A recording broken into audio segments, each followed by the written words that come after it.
s'intitule Le regard des autres. Donc, nous avons un peu étudié l'histoire de David ces derniers temps. Et en fait, voilà, sur l'histoire de David, avec comment Dieu l'a choisi, comment il s'est battu avec Goliath, etc.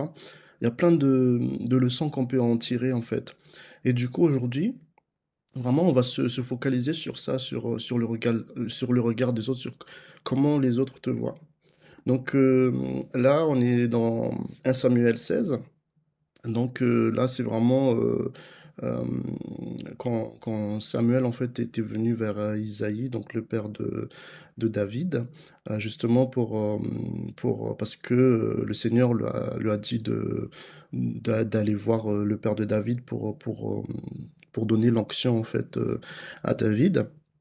Et là, on voit au verset 10, Isaïe fit passer ses 7 fils devant Samuel, et Samuel dit à Isaïe, l'Éternel n'a choisi aucun d'eux.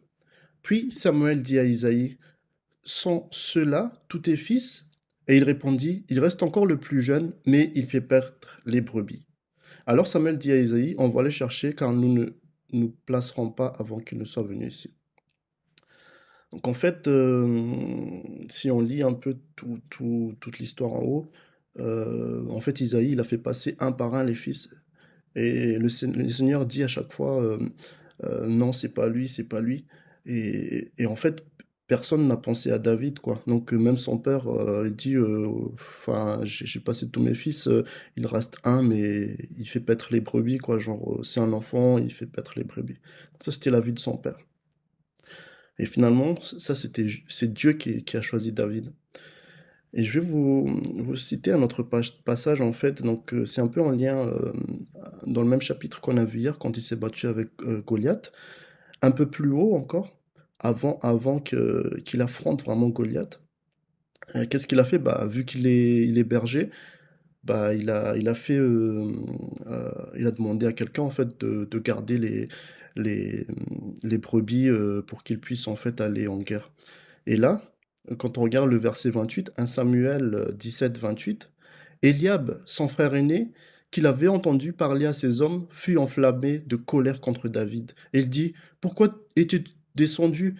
À qui tu as laissé ce peu de brebis dans le désert? Je connais ton orgueil et ta malice de ton cœur. C'est pour voir la bataille que tu es descendu.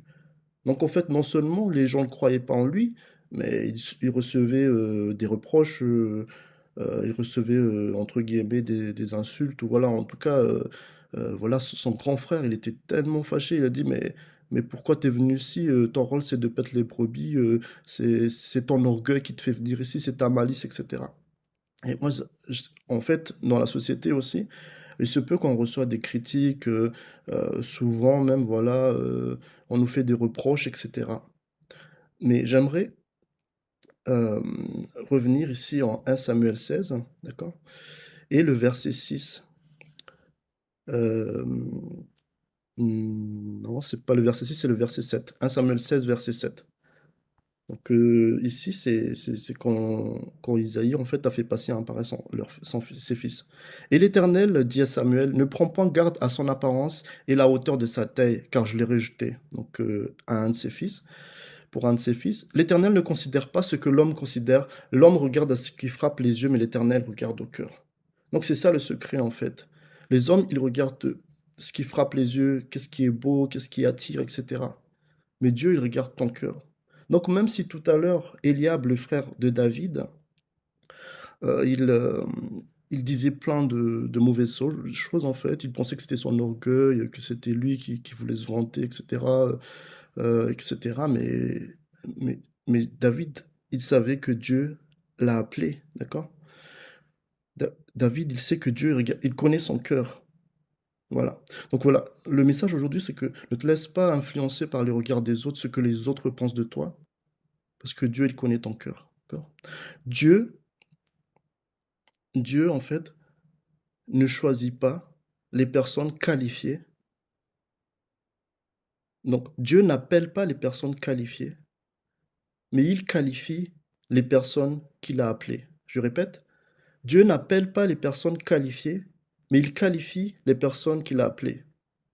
Donc, quand il a choisi David, c'est pas forcément parce qu'il était qualifié, Mais une fois qu'il l'a appelé, c'est là qu'il le qualifie.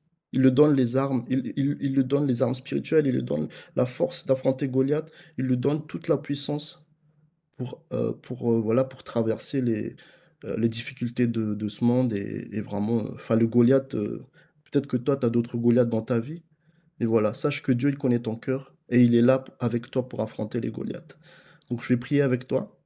Jésus, merci pour ce message encore. Parfois, Seigneur, nous sommes blessés, parfois euh, nous avons des rancunes contre les autres, etc. On a plein de soucis qui peuvent nous faire euh, nous donner, nous faire avoir un avis négatif sur nous et parfois nous n'avons même plus confiance en nous. Mais aujourd'hui, tu nous rappelles, Seigneur, d'avoir confiance en toi. D'accord? Donc merci Jésus pour ce message encore et donne-nous la confiance en toi tous les jours dans notre vie, qu'on regarde vraiment comment tu nous aimes, comment tu nous chéris, comment tu es avec nous tous les jours. Et faites Jésus que cet amour grandit en nous et que nous soyons connectés avec toi tous les jours. Entendons-les-nous dans cette prière. Merci pour tout. Amen. Bonne journée et puis à demain pour encore un nouveau message.